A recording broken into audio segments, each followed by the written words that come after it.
নমস্কার। আজকে দিনটা শুরু করি পায়েস দিয়ে। আজ ঘরে কিছুটা ছানা ছিল, তাই ভাবলাম আজ ছানার পায়েসই করে চলো তবে করা যাক।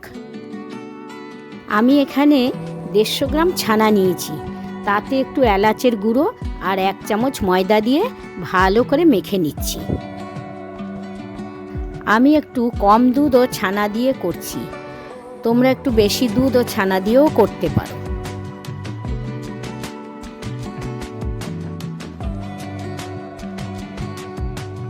এবার ছানাটা খুব ভালো করে মেখে নেওয়ার পর একটু একটু করে ছানা হাতে নিয়ে ছোট্ট ছোট্ট বলের আকারে করে নিচ্ছি।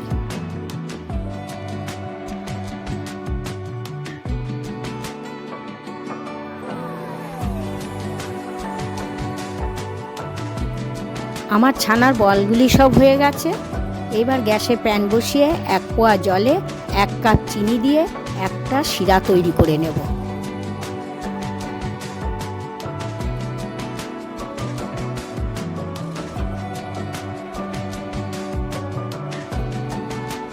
শিরাটা আমার একদম রেডি হয়ে গেছে। এবার ছানার বলগুলি তাতে দিয়ে দিলাম।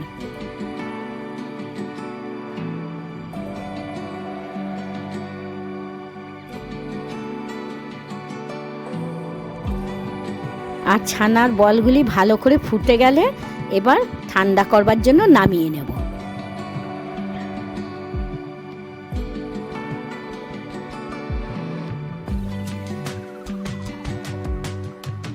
এদিকে ছানার বলগুলি ঠান্ডা হতে হতে গ্যাসে প্যান বসিয়ে 2 লিটার দুধ বসিয়ে দিলাম।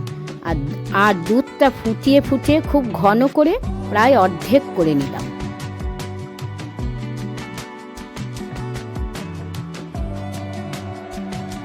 এবার দুধের মধ্যে 2টো তেজপাতা, 2টো একটা এলাচ ফাটিয়ে দিয়ে দিলাম। তোমরা ইচ্ছে করলে মিল্ক মেডও মিশিয়ে দিতে পারো, এতে পায়েসের আরও স্বাদ বেড়ে যাবে। আমার পায়েসটা একটু কম তো, তাই জন্য একটু কম চিনিই দিলাম, তাই বড় চামচের 1 চামচ চিনি মাত্র দিলাম। ছানার বলগুলি দেবার আগে দুধের মধ্যে 1 চিমটি খাবার সোডা দিয়ে দেব। তোমরা পায়েসে চিনির বদলে মিছরি বা বাতাসাও দিতে পারো।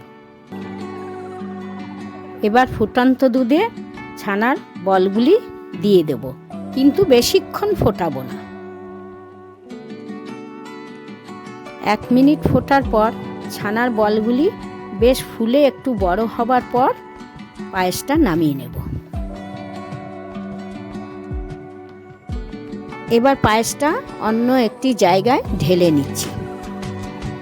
দুধ ফোটার সময় তোমরা কিছু কাজু কিশমিশ একবারেই দিয়ে দিতে পারো, এতে কোনো অসুবিধা নেই। কিন্তু পায়েসটা বাটিতে ঢালার পর আমি কিছু কাজু আর কিশমিশ সাজিয়ে দিলাম।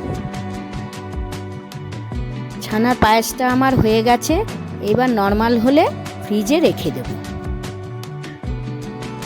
তোমরাও এইভাবে বানাও আর খেয়ে বলো তোমাদের কেমন লেগেছে। আর যদি ভালো লেগে থাকে তাহলে একটা লাইক, শেয়ার ও সাবস্ক্রাইব করো।